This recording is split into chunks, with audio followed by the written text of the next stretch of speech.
పూరా local. Welcome to పూరా local. Nalgonda, Yadadri జిల్లాలో కొత్త వైన్ షాపుల ప్రారంభానికి పంచాయతీ ఎన్నికలు కలిసి వచ్చి మద్యం అమ్మకాలు రికార్డ్ స్థాయికి చేరాయి. సాధారణంగా నెల రోజుల్లో పూర్తవలసిన సేల్స్ కేవలం 17 రోజుల్లోనే పూర్తయ్యాయి.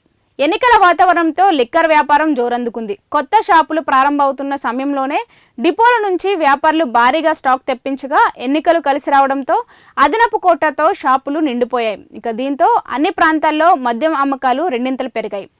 ఎన్నికల్లో ఓటర్లను ఆకర్షించేందుకు ప్రధాన పార్టీలు, మద్దతుదారులు గ్రామాల్లో లిక్కర్ను విస్తృతంగా పంపిణీ చేశారు. యువతతో పాటు ఇతర ఓటర్లను మద్యం మత్తులో ఉంచేందుకు ప్రీమియం బ్రాండ్లను ఎక్కువ డిమాండ్ ఏర్పడింది. దీంతో వైన్ షాపుల వద్ద ఎలాంటి కొరత లేకుండా ఎంఆర్పీ ధరలకే మద్యం అందుబాటులోకి వచ్చింది. అధికారుల లెక్కల ప్రకారం ఉమ్మడి నల్గొండ జిల్లాలో రోజుకు సగటున 18 కోట్ల మేర మద్యం అమ్మకాలు జరిగాయి. డిసెంబర్ 1 నుంచి 17 వరకు 373 కోట్లు సేల్స్ నమోదు కాగా గతేడాదితో పోలిస్తే ప్రభుత్వానికి 215 కోట్లు అదనపు ఆదాయం వచ్చింది. ఇవి ఇప్పటి వరకున్న అప్డేట్స్. మరిన్ని అప్డేట్స్ కోసం చూస్తూనే ఉండండి పూరా లోకల్.